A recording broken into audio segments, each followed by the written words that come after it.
Okay,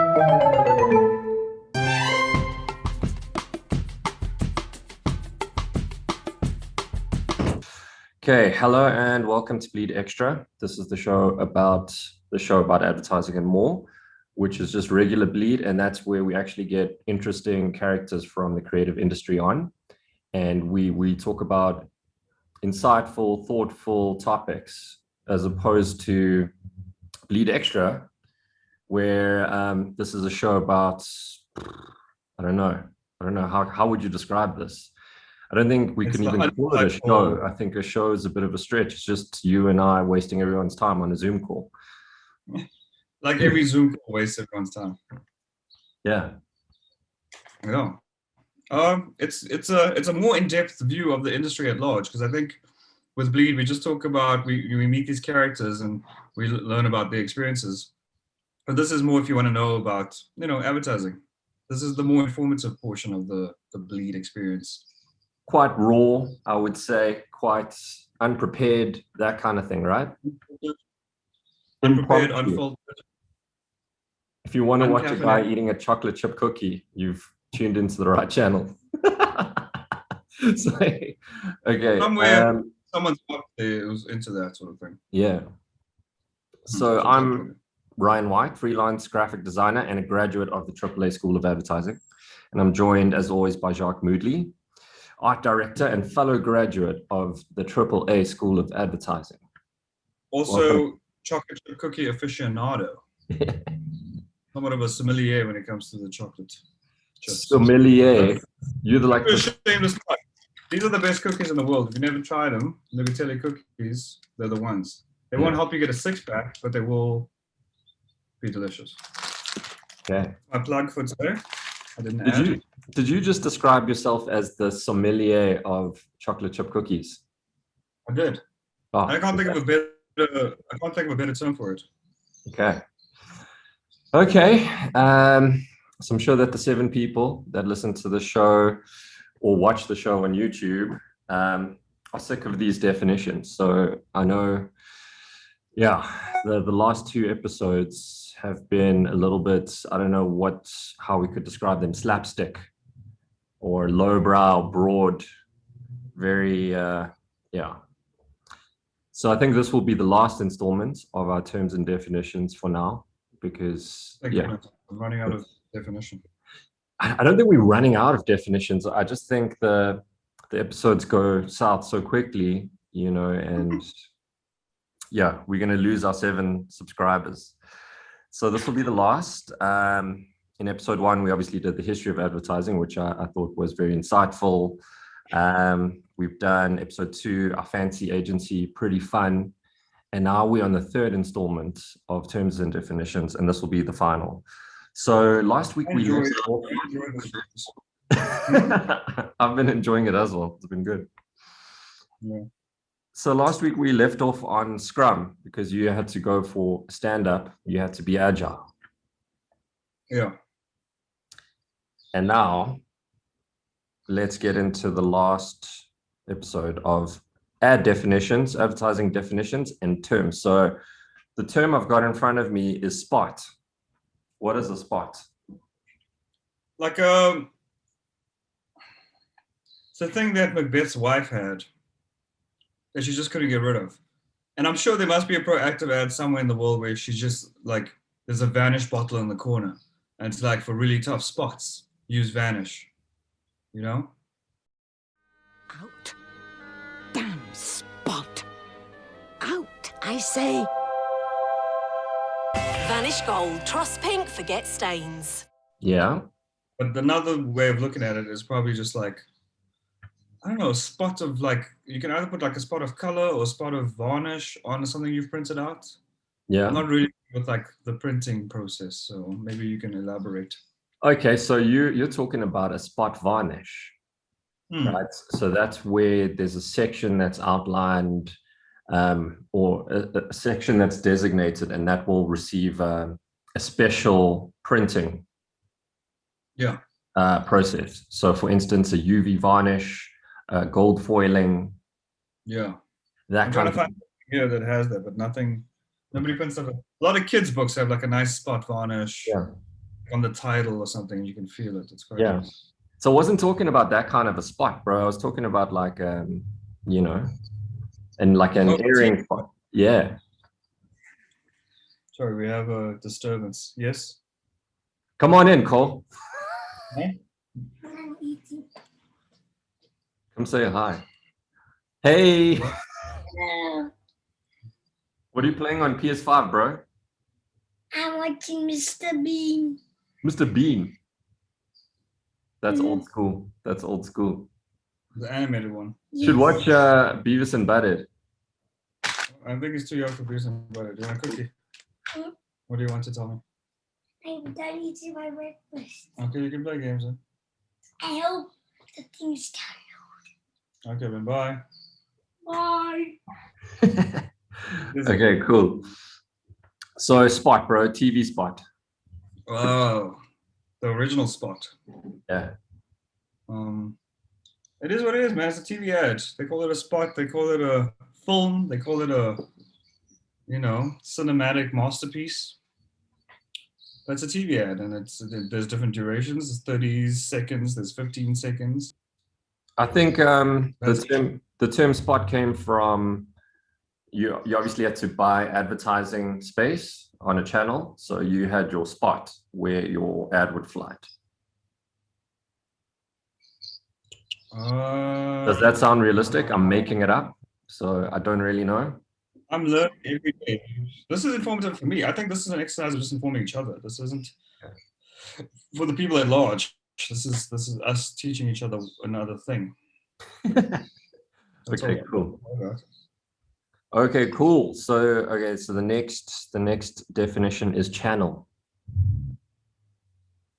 I guess. So which channel you use to put the spot on, or is it which channel you use to get your media out? So you could use different channels like, Okay.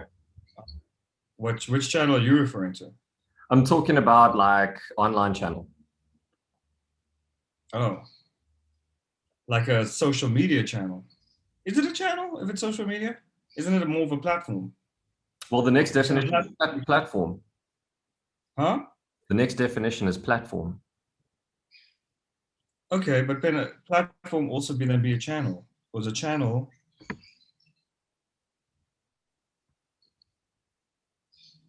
Bless My sneeze didn't happen.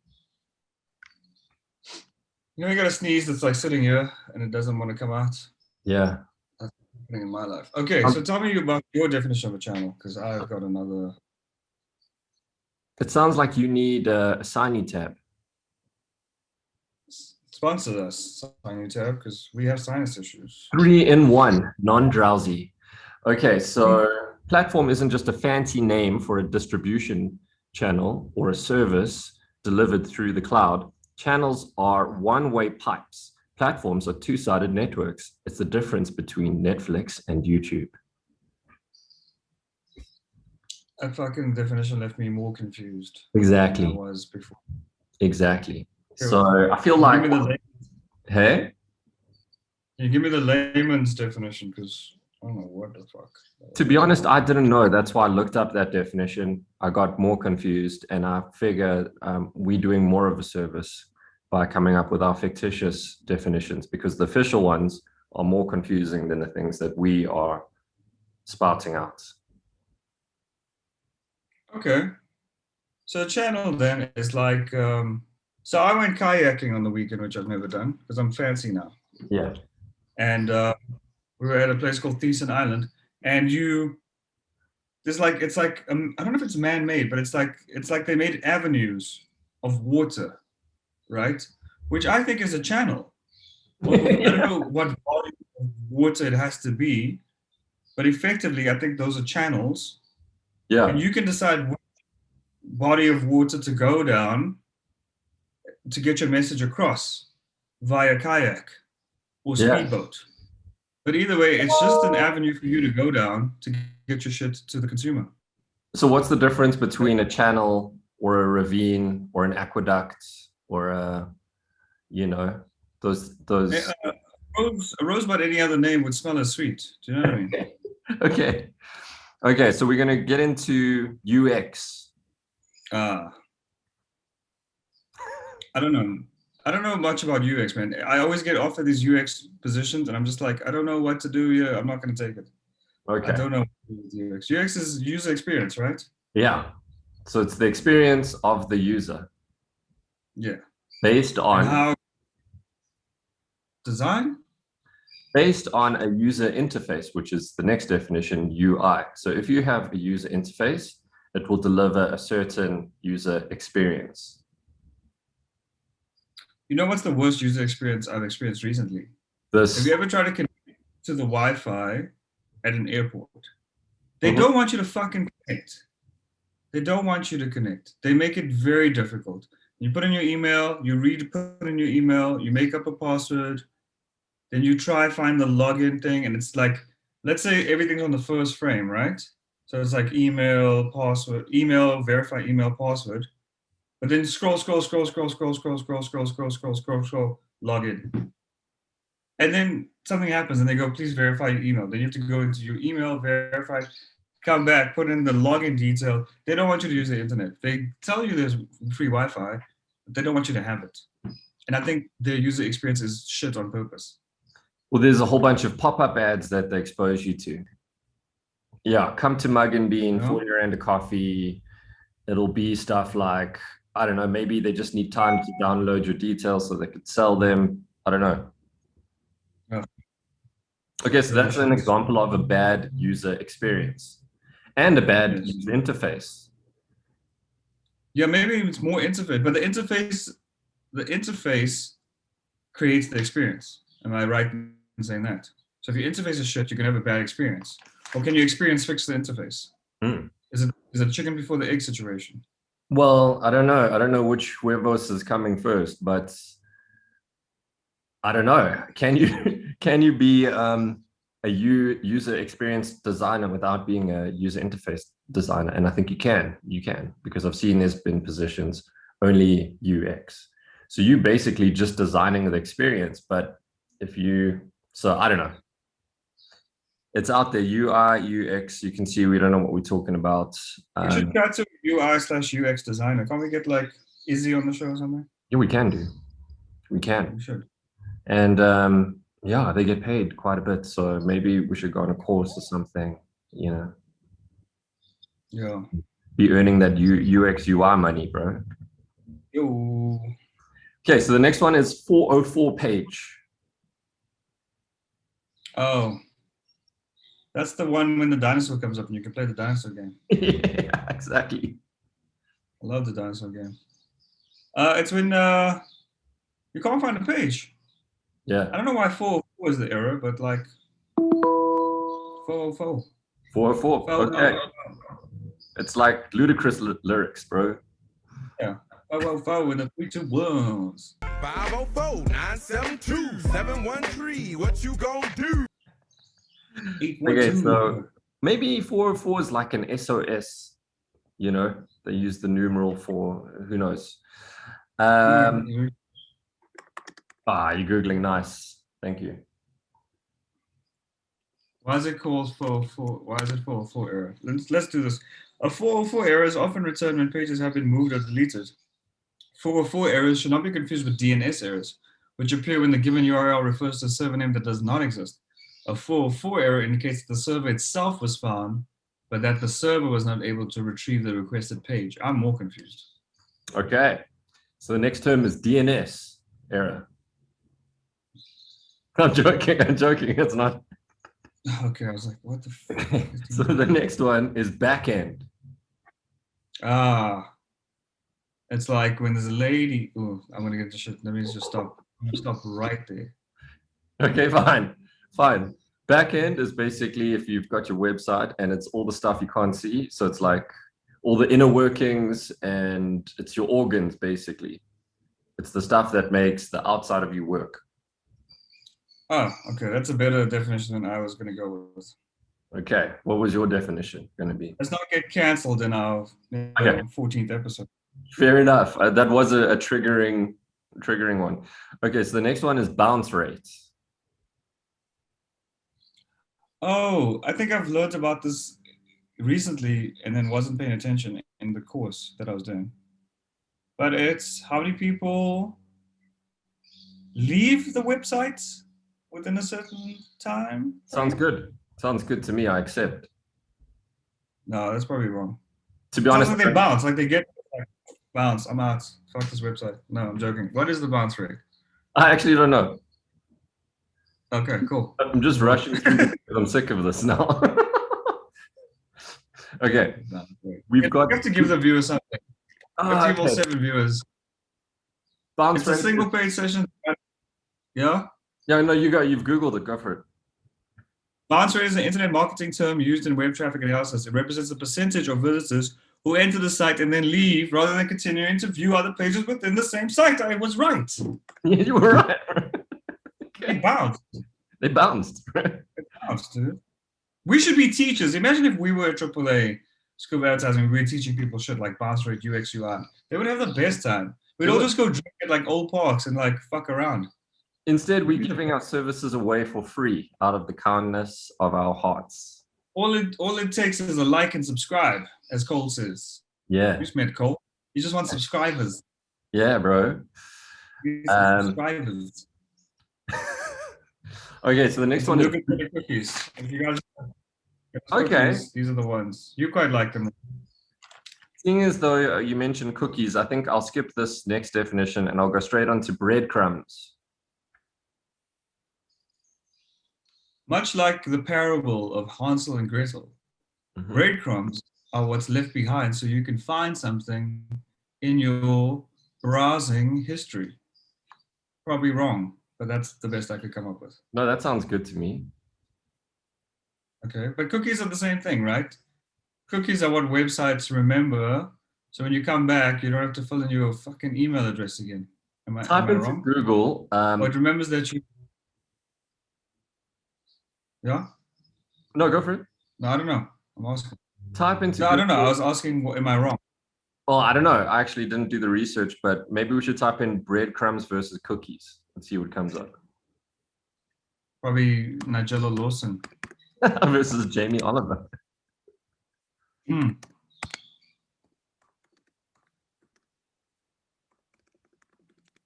Breadcrumbs versus cookies. Unlike cookies, which for better or for worse are stored behind the scenes and consumed in a manner that's usually not known to the user, a breadcrumb trail is out in the open, right up front for the user to see and follow.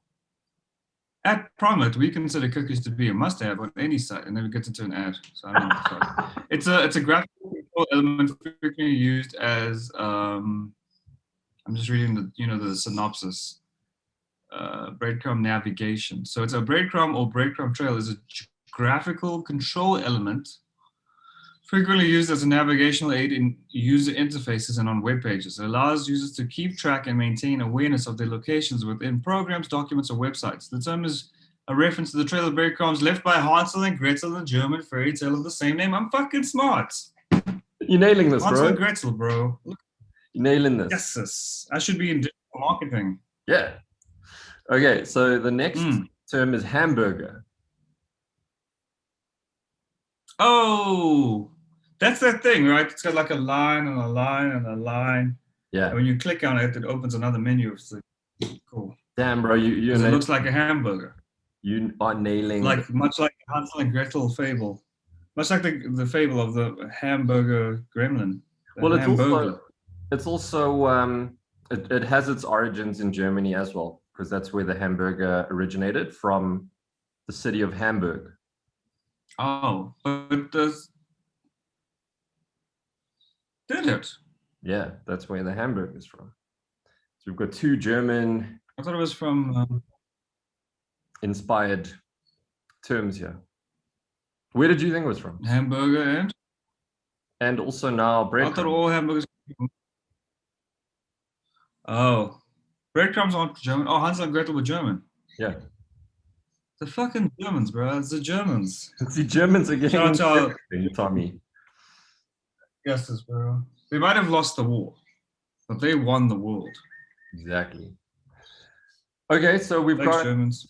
we've done front end because we did back end, so you all know what a front end is. That's just, what is a front end? My front end is better than my back end. Okay. Let's have a look That's what they at tell me. Bootstrap.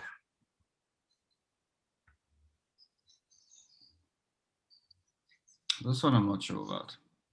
You can see we kind of like floundering because all the traditional Yeah. media stuff we knew about design and print, and now we've moved into digital and we're like, oh, I just say Bootstrap. Bootstrap.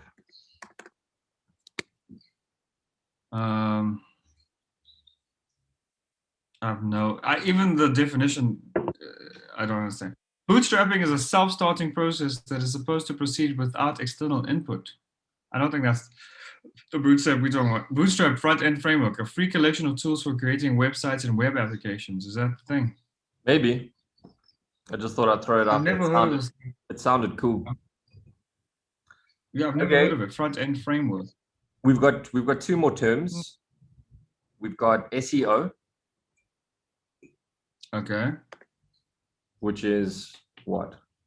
It's like a sexy CEO. It's like you run a company, but the company's main export is, you know, sex.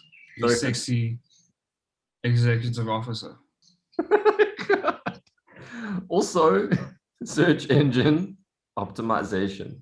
You're thinking of what is it called? A mistress. A mistress. No, not a mistress. I mean, mistresses exist. It's a madam. A madam. That's right. Okay. It's a madam of the house. Okay, so that's what an SEO is. Okay. Which is also, it's a palindrome. Palindrome. Hmm? What's a palindrome? It's a palindrome. Maybe not a palindrome. It's a thing that you can read forwards and backwards. Oh, right? Is that okay? I'm not sure. Madam is M-A-D-A-M. Backwards is M-A-D-A-M. Race car, R-A-C-E-C-A-R, R-A-C-E-C-A-R. Oh, level's a good one. No, level's a good one. Radar. Boob. Okay. Okay, so search engine optimization is for reals now. When you no, it's ways to make people. Hey? No, go ahead. You were onto it there. If someone's trying to find your website, let's say you sell cookies, then it's a way to make your website pop up before anyone else's. So you have the right terms in your search keywords. There you go. So somebody's looking for authentic chocolate chip cookies from Johannesburg, South Africa for delivery. Then all those keywords should be in your website. So when people search for, I need a chocolate chip cookie from Johannesburg, South Africa delivered, you pop up, and then Netflorist. Or Nougatelli. Or Nougatelli, which are from Italy apparently, but they're imported by Tacoma Foods. But they will still pop up because they've optimized their engine to get prime search results. Your search engine optimization. So yes, you're optimizing your engine for searching, like putting a turbo in your engine, making it go faster. People will find your website faster if you put what turbos are in internet terms, which would be keywords. Exactly. Right? Exactly. So a good example of this is like I typed in Standard Bank the other day and FNB popped up. So they've done some witchery, I think. Oh. So, yeah. They've obviously done some kind of... Isn't that called... That's like black hat media. Oh, there's white hat and there's black hat media. And I think black hat's the bad one. So they put like white text in your website. So when people search for something, there's white text in your website that Google drives to, but it's apparently not good to do. But that's black hat marketing. And then there's white hat marketing. And black, I don't know, for some reason it's bad, bro. And look at us, we too got brothers in black. We're not bad guys. No, we're not bad guys. Are we? Bro. No, we're not. I don't know, man. Okay, final term for the day is UGC. Oh, UGC is my favorite, man. Underground Children. The rap group from Texas. They call Underground Children, and they rap about things like drawings and like doing homework. I think their big song is "Fuck Homework" is their main single. Seriously? Fuck homework. I don't want to do it. No. Yeah. So that is it's user generated content. Hmm. So it's content that's been generated by a user. Yeah.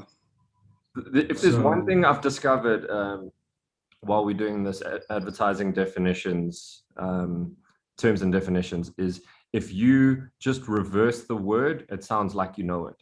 So if I say UGC, user generated content, it's content that's generated by users. And you sound smart. Okay, so before we go, let's just wrap up, bro. Do you have any last words? I think this will be the last of this definitions because you can clearly see we're running out, and I think it's you can look forward to more highbrow topics next week. We'll make sure that there's something insightful, you know, something for viewers and listeners to sink their teeth into and actually, yeah. Yeah, if viewers or listeners have what now? Sorry, I'm getting emails. If viewers and listeners have suggestions of things they want us to cover or talk about, or things that they want to discuss and give us more information on, then please let us know via all of our channels, such as bleedadvertising@gmail.com or @bleed_advertising on Instagram, or one of the other channels like @bleedshow on Twitter. But nobody ever twitters us. Yeah, So well, please tweet us. yeah, yeah, Twitter. Please tweet us. And then Also, our website is bleedadvertising.com. oh, that's probably the best place to go. It's got everything there. You can figure out To everything. where to listen to other stuff or watch other stuff or Patreon our stuff. We'll be back Check out next week with more astute observations on the wonderful world of advertising and other creative industries. I've got a little something special planned, bro. Yeah. Yeah, and we'll be back with other Bleed episodes as well. So it won't just be us talking crap. We'll actually have some nice experts, you know, from the industry, and they will probably have more insightful things to say than what we've said, which is cool. I think that's why we get guests on the actual show, so that, you know, it's kind of like you sit on one side, I sit on the other side, and then you've got someone who knows what they're talking about in the middle, and we just make them look good. It's that kind of thing. Which is always helpful. Or we make them look not so good. Yeah, Because depends which we're one you look better at. attracted. Yeah, like Yeah. why? If they're better looking, we make them look worse. We Exactly. can make them better looking just by being in our presence. Exactly. Like, oh, these two it's much better. Anyways, I'm rambling. Cool. Thanks, guys. Peace. You got stand up now, bro.